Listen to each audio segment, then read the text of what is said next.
This is the part of the trip that I've been waiting for. Finally getting to see my wife's childhood village. My new family's been telling me about all the wonderful memories that they have in the village. What do I see? What do I see? That's the name of the village and the village on the side. Yeah, video all of this. Okay, this is not what I was thinking.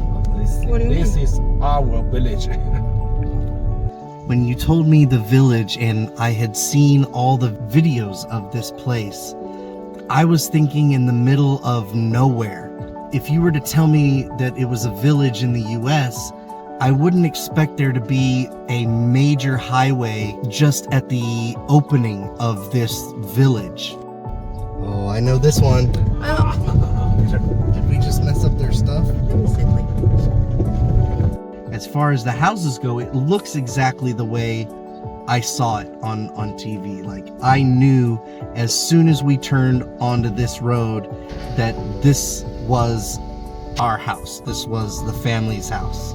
I have to admit, I fell in love with the village the moment we arrived. I am not a city guy. I absolutely love the country, and this village is just exactly what I hoped it was.